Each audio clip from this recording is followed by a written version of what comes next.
Welcome everyone to How Well Are You, the talk show. And if you're watching the replay, welcome to you. I am your host, Cynthia Mobley Howell, and How Well Are You, the talk show is committed to ending the stigma surrounding mental illness one show at a time. Here at How Well Are You, the talk show, we talk about everything, everything mental health.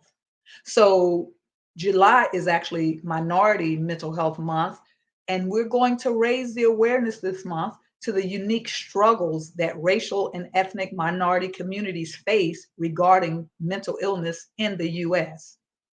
That said, we have an amazing guest today who's going to be sharing her insight surrounding conversion disorder and borderline personality disorder.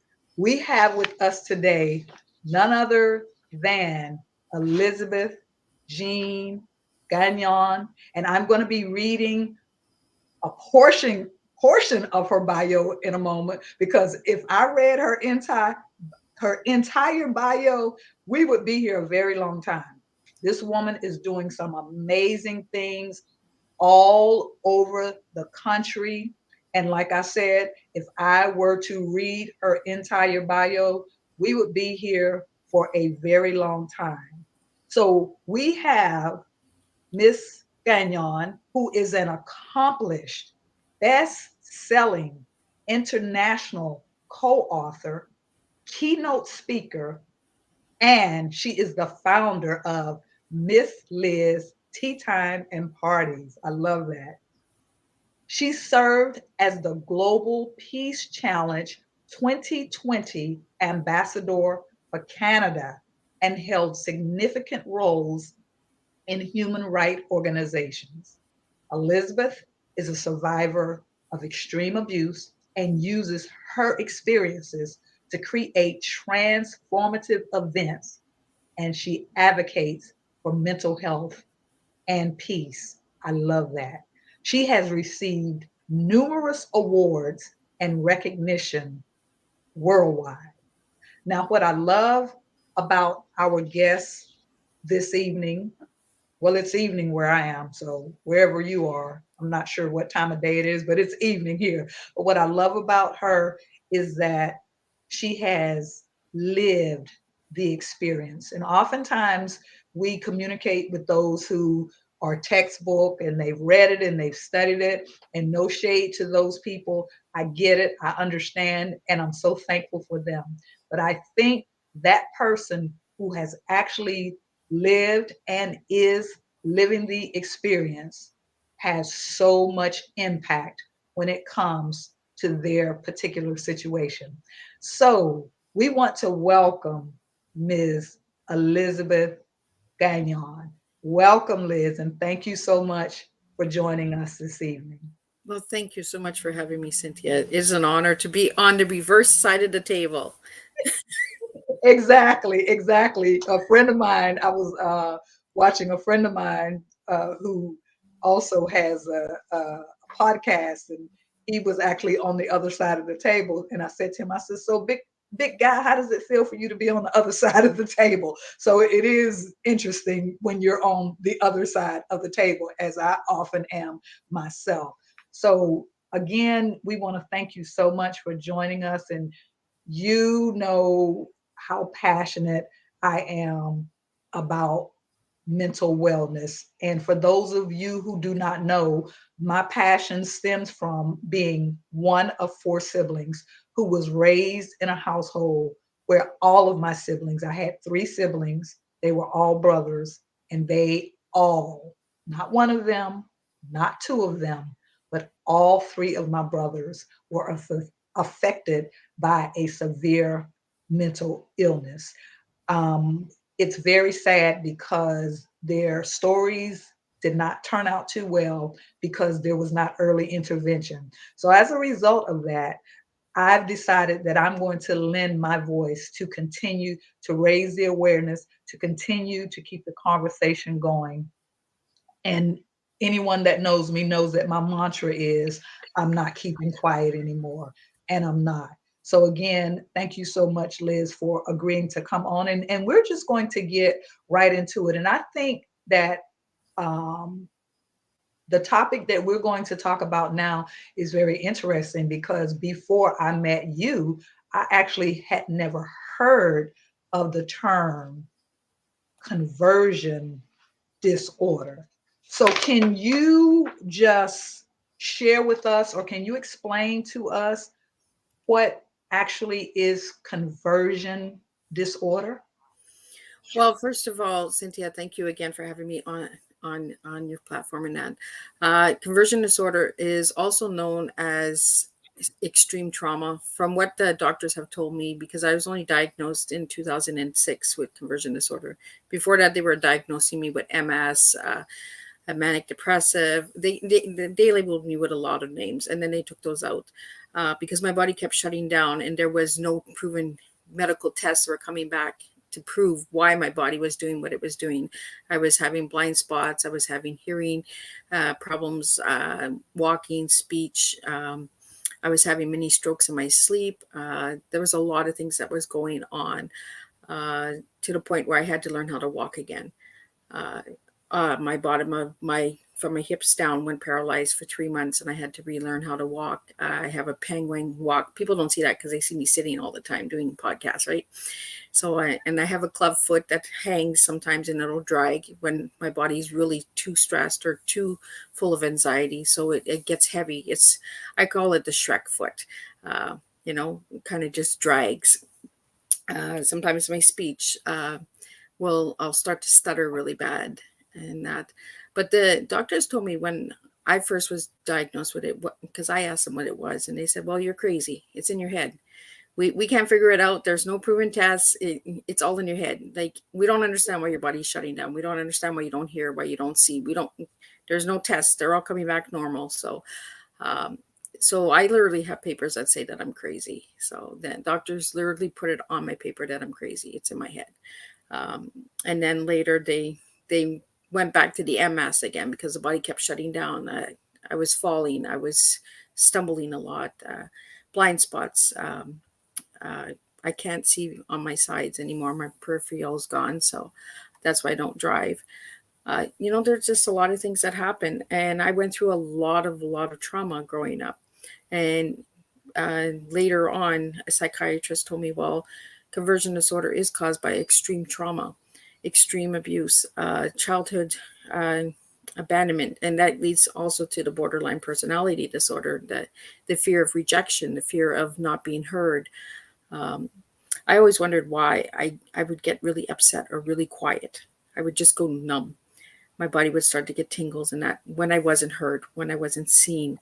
Um, but I was also grown in a time where I was supposed to be seen but not heard. So, a lot of us grew up with that. And, but it's 2 in 5 out of 100,000 people that are diagnosed with conversion disorder. So it's a rare disorder. Can you overcome it? Yes, you can. You can. Uh, a lot of mindfulness. You need to really understand why your body does what it does. Talk to it, speak to it.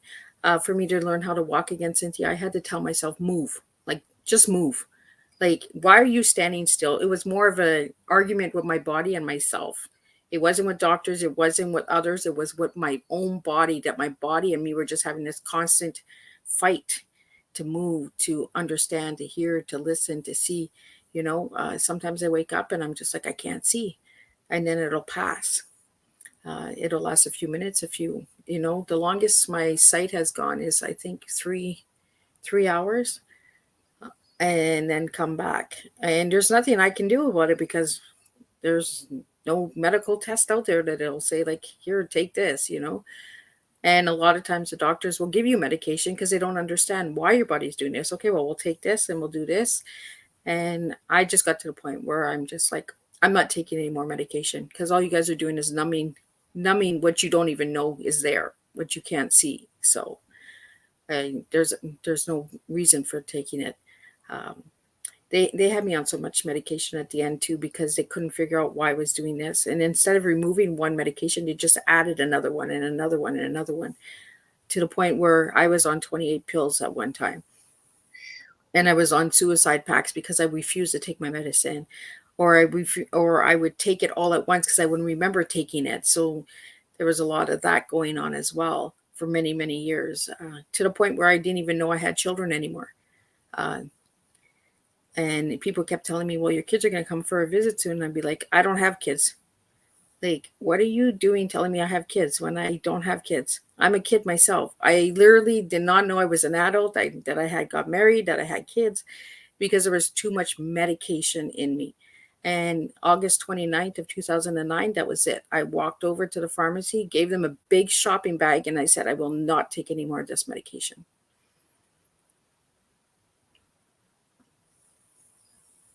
Woo. You you just said a whole lot. The I want to go back to the beginning because I think it's very interesting when you talk about all of the physical before you were diagnosed with conversion disorder.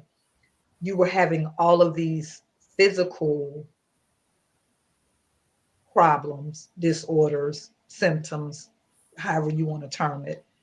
And it's amazing how a lot of times when that happens, we know that term hypochondriac, and people will say, "Oh, you're just a hypochondriac. Every time I turn around, there's something wrong with you. You got a pain here, you got a pain here, you got a pain everywhere." And to the person that's actually experiencing that, it has to be very frustrating when you know that these things are going on in your body. You're going to the doctor, and the doctor is saying, well, we can't find anything wrong with you. They run this test, they run that test, they run the other test, and they come back and they say, we're sorry, all of your test results are normal, so we don't know what's wrong with you. And then you said eventually they were like, okay, you're crazy. And, some people are offended with that term. I'm not, because as you know, my book, Crazy Didn't Get Me, is going to be released soon. And so I don't have a problem with that term because we, that's what we, that's what we know. That's what we say. And no offense to anybody that's watching. But I wanted to say that when someone is having these physical symptoms and they're saying, well, we can't find anything wrong with you, and that person can become very, very frustrated. How did you feel? How did you feel when before you were diagnosed and you were going and you were getting the test and they were saying, I'm sure they were saying, well, we don't know why you're going blind or why your legs are not moving, why you're losing, the sensation or whatever, why you can't walk or what have you. You may have said this and I may have missed it because you said a lot, because this is robust. This topic is robust because we always talk about, when we talk about mental uh, wellness, we always talk about, bipolar and depression and anxiety. Those are common, and I'm not downplaying those, but those are very common mental health issues. But conversion disorder is something totally different, because what I know about it is actually a mental disorder that's manifesting itself physically because your mind is so traumatized. Like you said, you've dealt with so much trauma, your mind does not know how to process what's going on. So what it does is it actually uses your body to react to what's going on. But how did you, when what was your frustration level, and how did you feel when you were going through all of these experiences and no one could tell you what was going on? Well, it was really frustrating, because I've been seeing doctors since the age of 2 years old. I had trouble with my legs at the age of 2, and MS does run in the family. So that's the first thing they went to, right? They go through the genetic illnesses that run in the family. They always ask, like, do you have a heart problem? Do you have diabetes? Do you have this? Do you have that? My great aunt has the MS. My grandfather, before he passed, they believed that he had some form of MS as well. So it does skip a generation from what we've been told by doctors over here. So, there's so many mixed messages out there, so many misunderstandings with medical conditions. And that's why I'm a big advocate, as you are, Cynthia, with getting these diagnoses out there and understanding them. Not just saying, what, I live with conversion disorder. Okay, what is conversion disorder? How do we get conversion disorder? You know, uh, I was diagnosed with it at the age of 31. Uh, you know, for 31 years, doctors were telling me there's nothing wrong with you. And I had over 29 MRIs done. I've had bone scans done. I've had CAT scans done. I've had uh the EMT done, like, and the pins and needle test, like all these different tests. That I was a pincushion, and I hated doctors. So when I go to a hospital or something and they see conversion disorder, right away they're like, oh, she's just one of those ones again, right away, because they see the diagnosis of conversion disorder without even understanding what it is. They literally put me to the bottom of the list anytime I go to a hospital. I could be in extreme pain, like when I had COVID in January. They put me at the bottom of the list, and they were checking me for heart stroke. Uh, you know, so it's very frustrating because of a diagnosis, you get treated differently. I was put in psychiatric wards because they couldn't understand why I was having these pains and why my body was shutting down. Oh, well, we'll lock her up, you know. So then I got shock therapy. So that didn't help as well, because that caused more numbness in my body. My body was already being numbed. There's a lot of things that I went through, Cynthia, that people think, oh, she's overdoing it. She's overtelling the story. I am not. I don't want. I wish I could put the wine and roses on my story. I can't. I lived through it. I know what I went through. Would I've liked a nicer story? Yes. Would I've liked a nicer outcome? Of course. Um, and that's why in August of 2009, I took back my story and I said, this is where I stop. I'm no longer doing what these doctors are telling me to do, because they're just giving me medication because they don't understand it themselves. They're not taking the time to understand conversion disorder. Another doctor described conversion disorder to me as like going to war and being a war veteran for over 30 years, because I was constantly being abused, constantly on guard from the age of 4 up. I didn't know who was going to come at me. I didn't know who was going to abuse me, who was going to use me as a play toy. I was sexually abused by multiple family members. Um, Only 2 were charged. There's many multiple family members that are still not even spoken of, because I don't believe in the justice system. I don't believe in protection, because it's a laughing joke. I was abused by one uncle for 9 years. I got pregnant by him. I had a stillborn, and he got 9 months in jail. So I get 9 years of abuse. He gets 9 months in jail. So there's no service. Psychiatric wards are the same way. They treat you like monsters when you're going into these places and you don't even understand you're going into these places. And Cynthia, this is dear to your heart too, because of a family member. We're put into these places without them understanding these mental illnesses, because they are medical illnesses as well. Mental illness, it needs to start being looked at like a medical illness, not a mental brain. Oh, you're overdoing it. You're just, you know, um, I was diagnosed with schizophrenia. I was diagnosed with multiple personality. I had so many different labels, and then doctors started checking them off, and they're like, "No, you don't have that. No, you don't have that. No, you know." And then it came down to the borderline personality and the conversion disorder. Uh, I was just so many jars that I wrote a story called "The Jars of Jam."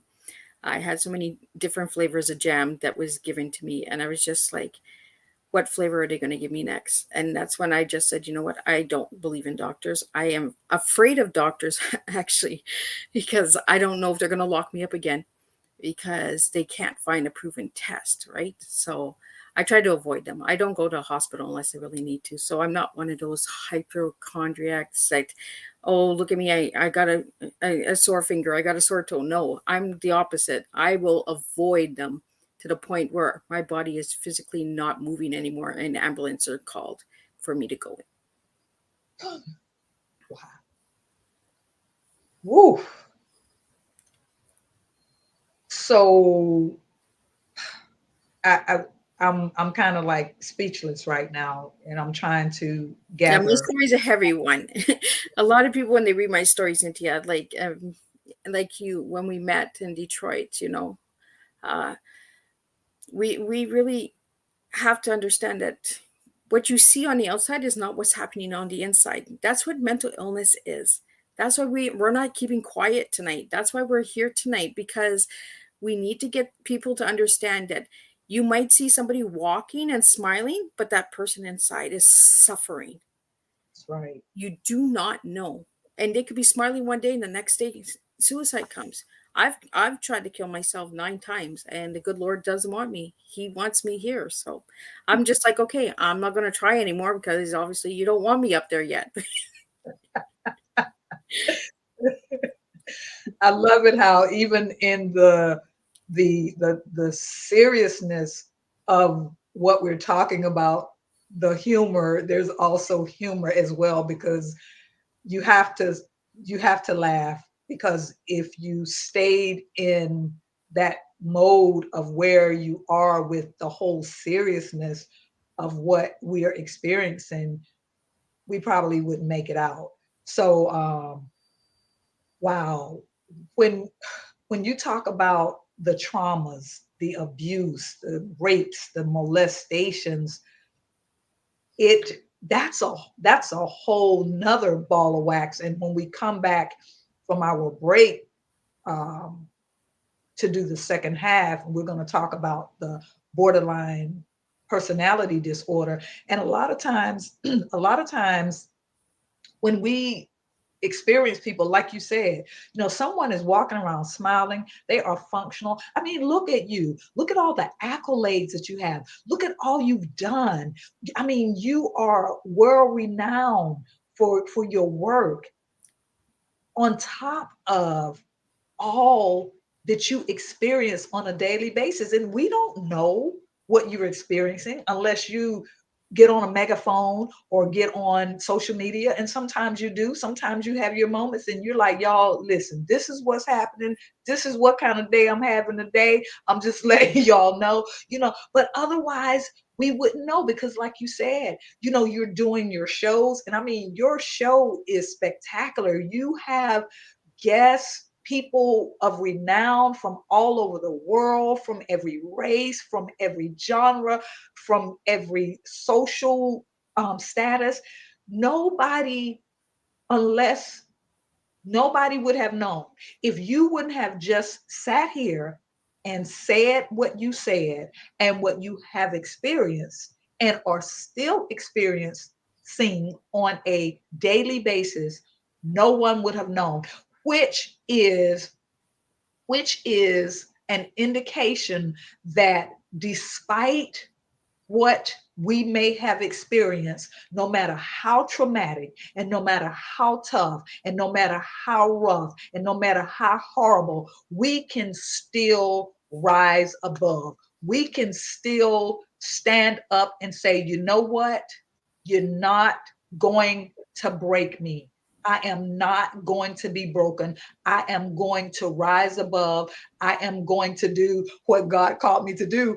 And to what you said about, the suicide attempts 9 times, not listen, 9 times, and you didn't succeed. You're right. He is not ready for you up there. He needs you down here. He needs you down here for days like today. As I was sharing earlier, I always like to pray with my guests before we come on. And my prayer was, God, it is not about me. It is not about Elizabeth, but it is about someone who's watching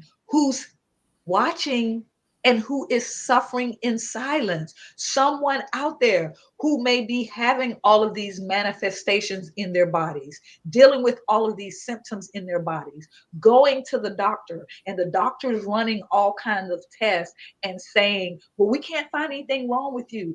There's nothing wrong with you. All of your test results are negative. Then so what about this whole conversion disorder that, again, I never heard of it until I met you.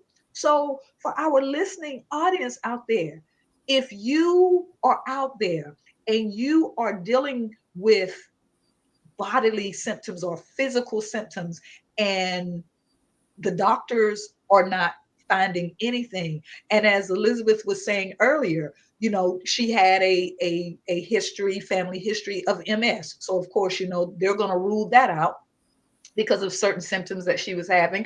They tested for that, ruling that out. And that's what people say, well, I had this in my family, I had that in my family, when we're talking about the whole physical thing. But then the doctors say, well, you're not testing positive for any of that. None of your test results are showing that you have an inclination for that. So what we have to do, y'all, we have to take a breath, we have to back up, and we have to deal with reality.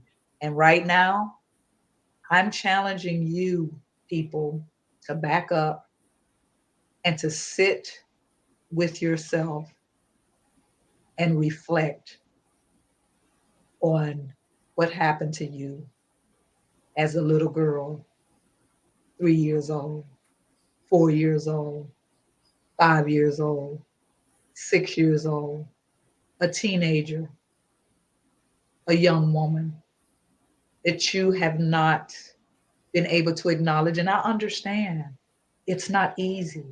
We don't want anybody to know because we think that people will think we're dirty. It's not us, it's those, well, I can't cuss, it's those scoundrels, the perpetrators who did it. We didn't do it. It was done to us. And probably every woman under the sound of my voice has had an experience of that nature. Some of us, lesser degree, some of us, worse. I've had the experience. I've been molested. I've been raped. So I understand. And sometimes when people look at our behaviors and they say we're acting out, but they have no idea what we've experienced.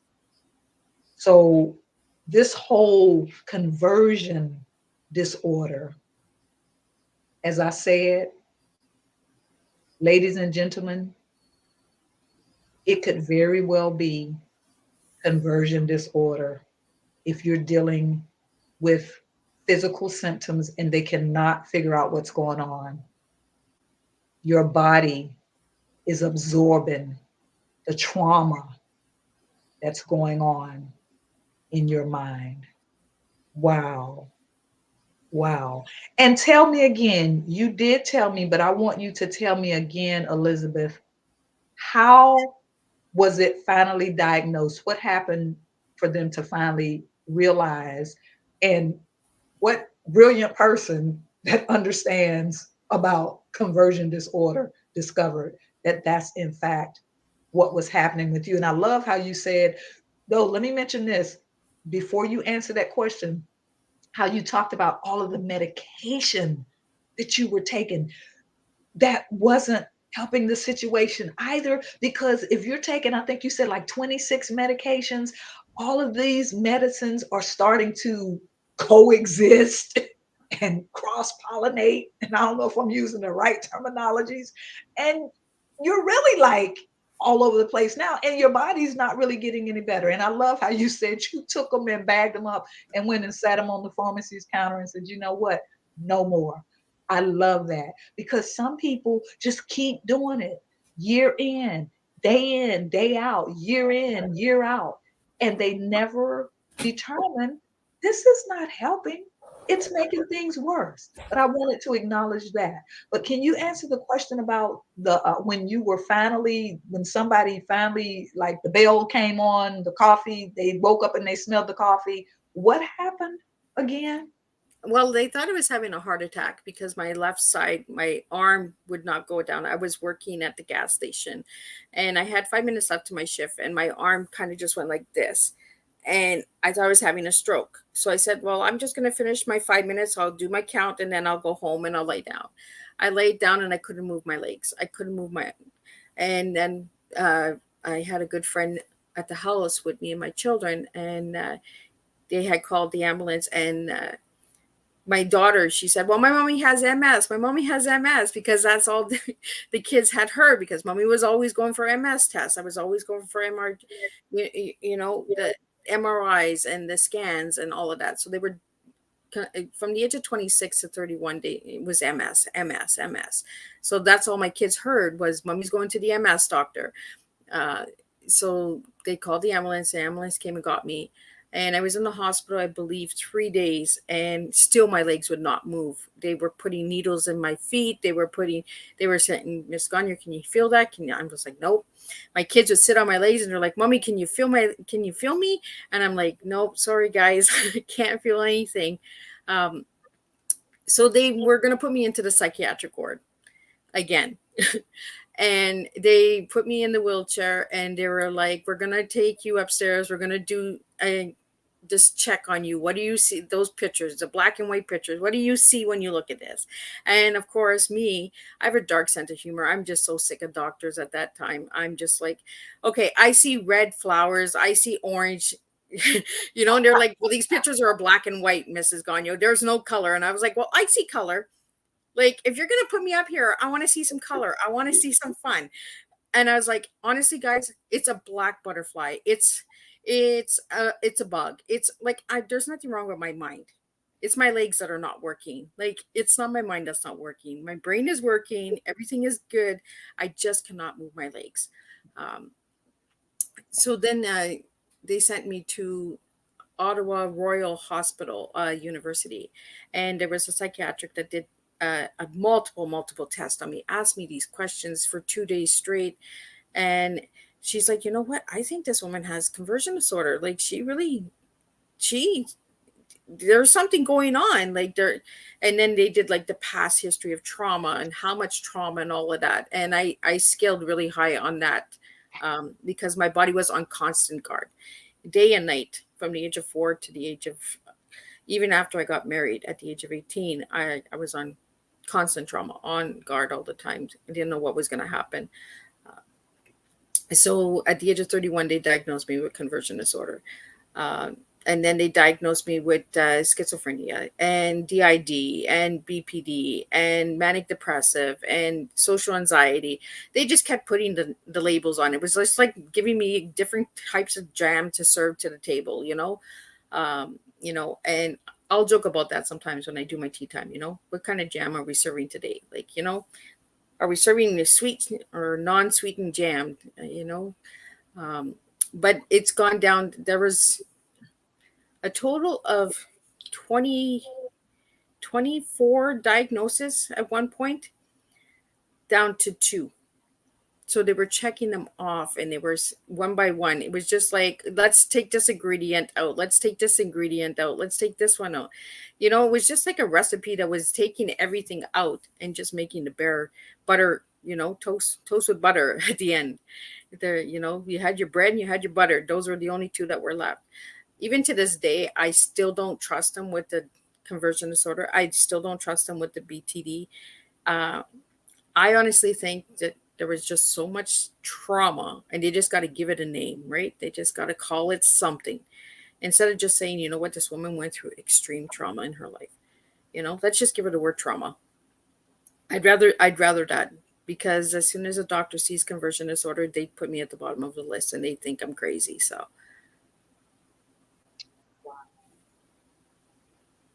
What an amazing, amazing story.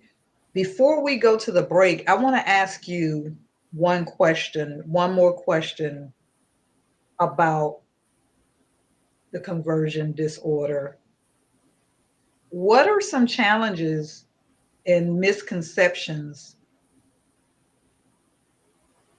surrounding this diagnosis that people have? What are some challenges that you have with the conversion disorder, and what are some misconceptions um, regarding this diagnosis? Well, I think the hardest one, Cynthia, is people not believing when I'm in pain. Number one. Uh, my children are grown now, and they say sometimes, "Mom, you're oversensitive. You're overreacting. And if something doesn't make sense to me, I get really frustrated easy because it's like no one's listening to me, and when I'm not heard, right? And that's where that BPD comes in, is not being heard, not being seen, and the abandonment of. And we'll get into that a little later, but the biggest frustration is just not anybody understanding that some days are a little harder than normal. And like you said earlier in the show, Cynthia, where I put it on social media, and a lot of people have come at me and say, take that down, your reputation, your business, your you know what? At the end of the day, I'm having a battle with my body that you do not understand. And I need to express myself in order to heal myself. If I don't express myself, I'm holding that trauma in, I'm holding those emotions in, and my body will shut down. So if I'm expressing myself and it's coming off the wrong way, and you think that I'm doing it for attention seeking, I will put it on my post. I do not want any sympathy. I do not want any pity. I do not want anybody feeling sorry for my story tonight, because it's not about me. It's about conversion disorder. It's about understanding the disorders. It's like you said at the beginning of the show. It's not about Cynthia. It's not about Liz. It's about the disorders. Let's start understanding these disorders that doctors are giving us. you know Stop saying, oh, well, I live with mental illness, but not speak about it, not Okay. understand about it, and Right. not get the information and the resources out there, because that's number one. A lot of people were like, well, I live with this. Okay, but do you understand what you live with? And if you don't, start asking questions, start getting some resources, start looking, start listening to podcasts like this one, where the information is being given to you. And for me, it's just not being heard. That's my biggest frustration, Cynthia, is just people, oh, well, you're just overreacting, where I have to express myself because that's part of my healing. It's like my pill. And if you don't like the way I am, then you just need to move along, because my life needs to be this way in order for me to stay strong. Wow, I love it. And let me just pause to say thank you so much, Roderick Bobo, for joining us, and thank you for your interaction. We definitely appreciate it. And he said, my daughter suffers disorders. See, I mean, for somebody to just simply come out and say what it is, is therapeutic, because we hide and we don't talk about it. And like you said, when you're having one of those days and you post on social media and say this, that, and the other, what someone may not realize is that had you not vented and said what you said, we may be hearing that Elizabeth is no longer with us. So I say, do whatever it takes. And as you say, platforms like these, this is why I created this platform, for people to be able to come on here and say it just like it is. Because you already know me. You know, it's, I ain't got no chaser. I'm gonna give it to you just like it is. And when it comes to mental health, we have to, because I am so tired of seeing people suffering in silence because of the stigma surrounding mental health. Yes, things have gotten better, especially since COVID. COVID kind of pushed some people out the closet, if you will, but we still have a very long way to go. Wow. We're going to take a short break, ladies and gentlemen, and then we're going to come back with Ms. Elizabeth Gagnon, and we're going to talk about borderline personality disorder. And I know everything that she's saying is true. I can validate it, because I don't just come on here in the blind when I have a guest and when a guest is talking about a particular topic. You better believe that I have done my due diligence and I have done my research with regard to what we're going to be talking about. So I definitely know that she is not just blowing smoke. She is speaking the truth. Everything that she's saying is validated. Mr. Bobo says, my daughter was abused physically and mentally by her mother. Wow. See, these are these are things that we don't like to share. We don't like to share. But thank you so much for your transparency, Mr. Bobo. We appreciate that. And thank you so much, Elizabeth, for your transparency. So what we're going to do now, we're going to step aside for a very short break. And when we come back, we're going to be talking about borderline personality disorder. Hang on. We will be right back.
Welcome back, ladies and gentlemen. We are here with the amazing Elizabeth Gagnon, and we have been talking about conversion disorder during our first half.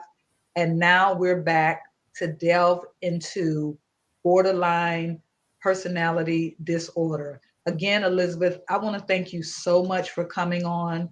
Thank you so much for your transparency. Thank you so much for your the education that we're receiving regarding conversion disorder. Because as I said, I had never even heard of it, because we so often talk about the normal ones, the bipolar and the manic, the anxiety, the depression, the schizophrenia. And I'm sorry if I'm I don't mean to sound condescending, but what I'm saying is that these are mental health um, disorders that we commonly hear about. And so there's many mental health disorders that we don't know about. And one of them is conversion disorder. So thank you so much for breaking that down, for sharing your story, for telling us how, the experience that you had leading up to your diagnosis, and about how you are dealing with it now, because it's still there. You're still dealing with it. And so we want to thank you for that. And I know that there's somebody out there that's listening that's dealing with the same thing. And I believe that that individual is wiser now, and they're going to know when they go to their doctor now to find out why they're dealing with all of these physical issues, that perhaps, just maybe, they could be dealing with conversion disorder. So I'm not going to prolong the time. Let's delve into borderline personality disorder, also known as BPD. Can you just give us an overview of BPD, Liz, and provide some key characteristics or symptoms of borderline personality disorder so that we can understand exactly what it is? Well, I'll give you 9 symptoms of BPD.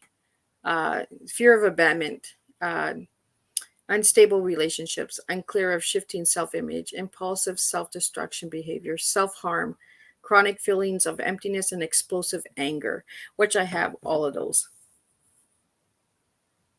So, all 9 symptoms I do live with each and every day. A lot of people don't see it because a lot of people only see me for an hour on tea time. They don't see my other 23 hours of the day. Um, Explosive anger comes from really things that don't make sense or people's words that don't match. Um, I get very, very frustrated and angry easily when the action and the words don't match. Abandonment issues came from a young age. My mom abandoned us when we were young kids. We were in and out of foster care system, lived with our grandparents. We moved around a lot. When I got married, same thing, in and out of, uh, husband was in and out. He was in and out of jail. A very abusive man at I've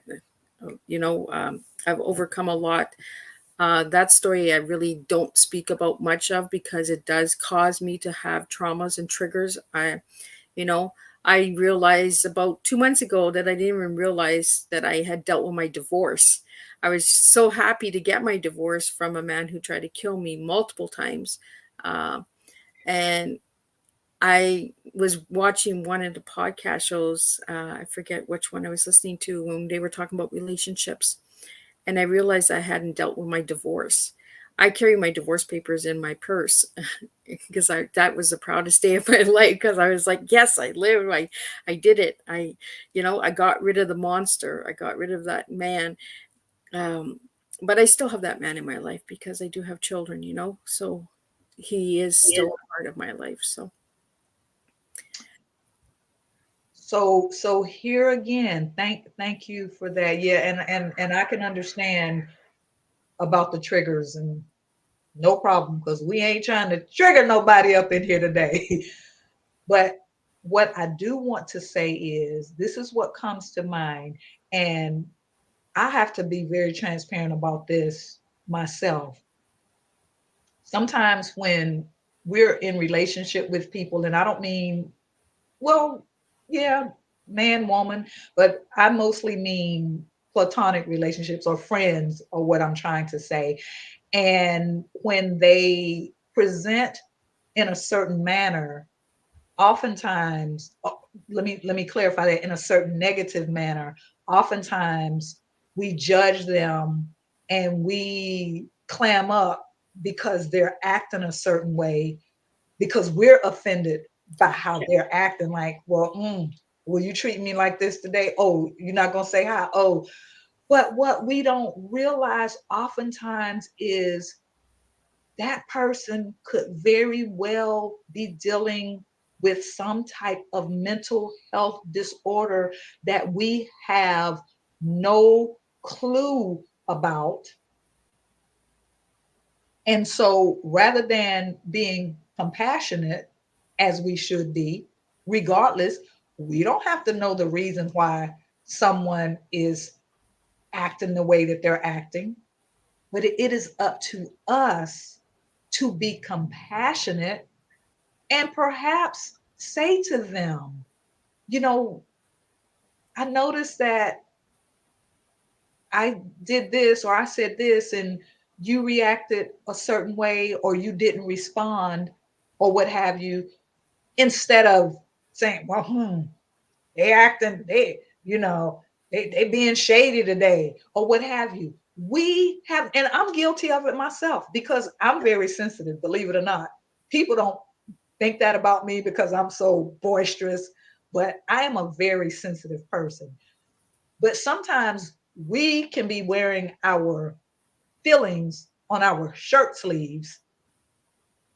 And instead of being concerned about our sister, am I my sister's keeper or am I my brother's keeper? We're too concerned about ourselves.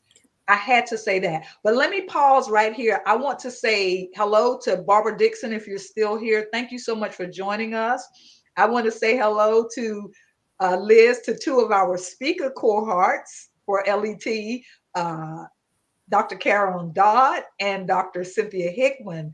Thank you both. Thank you all so much for joining us this evening. And Karen said, she said, I've never heard, you see, she said, I never heard of your disorder, Elizabeth. Thank you for sharing. See what I'm saying?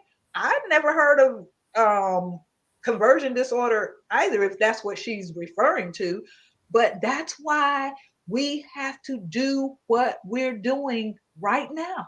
We have to raise awareness. We have to get the education out here. We have to let people know what's happening out here in this mental health world. How about that? I just made up me a term, this mental health world. Yeah. So I'm going to ask you kind of the same question that I asked you about conversion disorder, but a little bit. So it's a little bit different, same, but a little bit different, but you can swing it however you want to swing it. So what are some of the common misconceptions or stereotypes? That's the word that I like, surrounding BPD. And have you, what was I going to ask? Have you, okay, I had a brain freeze for just a second. So, what are some of the stereotypes surrounding BPT? I'll just leave it right there. BPD. That's a tongue twister, y'all. What are some of the stereotypes? Well, a lot of stereotypes is mood swings. A lot of people do not understand the mood swings of a borderline personality disorder. The mood swings comes from the emptiness that fills inside of us. We always feel empty. A lot of people say, "Oh, Liz, you're loved. Miss Liz, everyone loves you." But inside, Miss Liz does not understand that. When I say I'm empty, I'm not saying that I don't understand that I'm a valuable person and that I'm not valued. I my body inside feels empty. The disorder has filled my mind with emptiness. There's days where I'm up and down. I'm a roller coaster. A lot of people see this on my social media. They'll say, "Oh my God, Miss Liz is having a hard day. Miss Liz is really just getting it out there, right?" And it's my body will turn into different disorders. It will turn into different parts and people. The borderline personality is disassociating as well. We're trying to really just, we're on the borderline, right? We're on that trail. Do we go left? Do we go right? And some days our mind will say, no, we're going right, but we want to go left. So we're fighting with our body. It's a constant battle. Then living with the conversion disorder with the borderline, it confuses it because the body is on battle 24/7. That's what conversion disorder is. It's a battle, it's a battlefield. So add the borderline personality, the mood swings, the anger, the emptiness, the abandonment, especially when people are saying, "Oh, well, I'm going to be with you forever," or "I'm going to love you forever," and they leave you. Like my mom at the when we were kids, she left us. She was in, she was out, she was in, she was out. And it was hard to understand when she was going to be in all the time, but she was never in all the time. And she's still not in all the time. So there's a lot of people that will come at me and say, "Miss Liz, just don't put it on Facebook. Just don't put it on Twitter or Instagram." Well, you know what? If we don't put it out there, it's like you said, Cynthia, you don't know if Miss Liz is going to be here tomorrow. If I don't express myself, if I keep it quiet, if we stay quiet, how do we fix mental illness? How do we bring awareness if we're just quiet? Someone's having a mood swing. Why is it making you feel uncomfortable? Is it Ah, because it is oh, wait a minute. Wait a temporary? minute. Stop. Stop. Stop. I need you to rewind. Say that again for for the people in the back.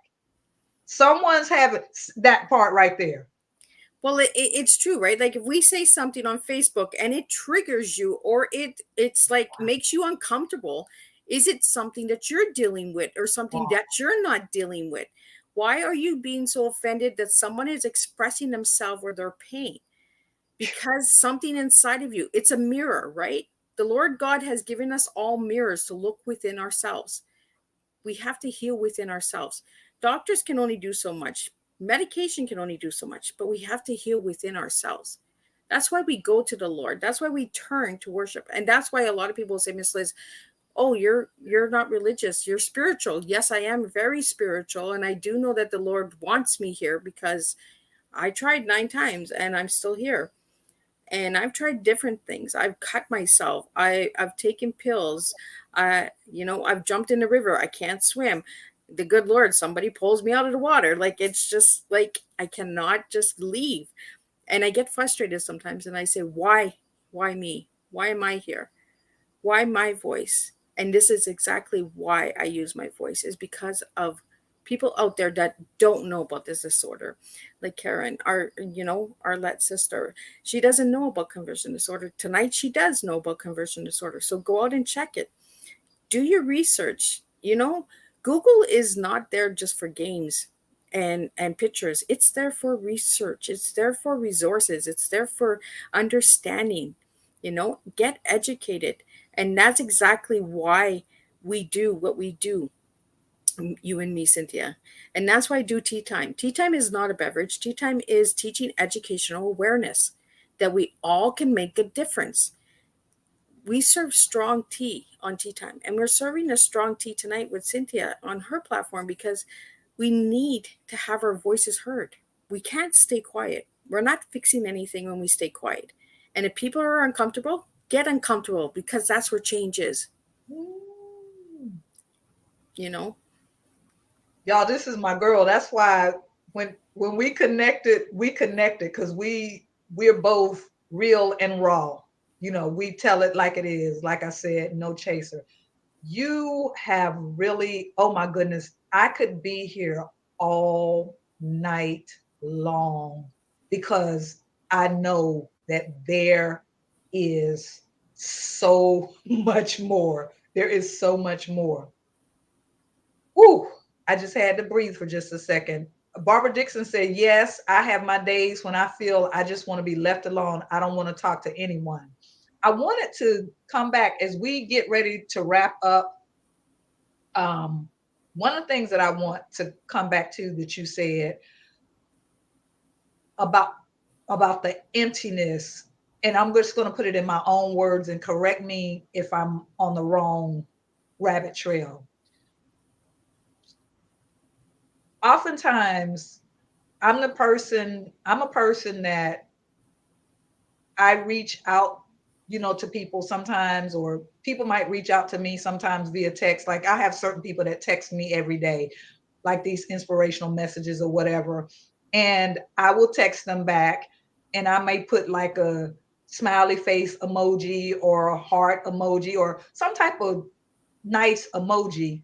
And I notice that sometimes when they respond, they may not. And I'm thinking, ooh, they're so cold. Like I said, I love you, or I said hugs, but you didn't say anything. You just explained something to me because like you said, so perhaps that could be one of those people that's dealing with a disorder. There's an emptiness there. They saw what I relayed to them, they heard what I said, but they didn't feel it. Not that they didn't want to feel it, but because of what's going on up here, they just can't feel it. And again, that's why I said, this is so good. You don't realize how much you have helped me this evening, Liz, because like I said, I'm very sensitive and I'm telling you, sometimes I wear my feelings on my shirt sleeves. And I'm like, they're so cold, like nothing. But it just dawned on me when you said what you said, that it's not that they're cold. It's just the feeling, the feeling is just not there. So, with that said, I'm going to step back and I want you to step up, Liz, and just speak to us. Talk to us about conversion disorder. Talk to us about borderline personality disorder.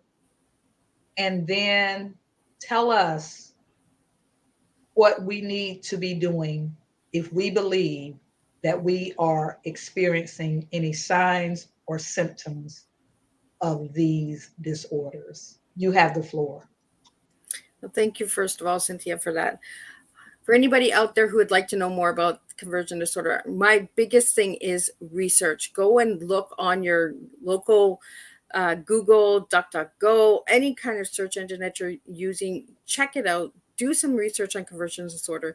For anybody that's living with conversion disorder and is staying silent, start speaking up, because we no longer can be called the crazy people. We have a voice, we have a story, and we do feel these numbness. We do feel these effects that our bodies are having. And I really want people out there to understand that conversion disorder is a disorder. It's not you that's wrong. It's not you that's broken. It's a disorder. It's a medical disorder. So really get informed on conversion disorder. Anybody that wants to know anything about borderline personality disorder, the same thing. Research, uh, educate yourself. Have people on podcasts or on your platforms that have mental disorders, and get them speaking and sharing, because without sharing, we're not healing.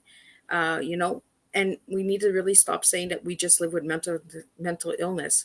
Let's start talking about mental illness so we can really bring changes for mental illness.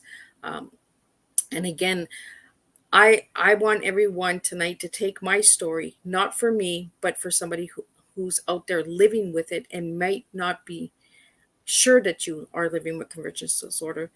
Ask your doctor, talk to your doctor, and ask them to explain the disorders that are being given to you. Instead of just saying, okay, I have this disorder, okay, I'm going to take a pill.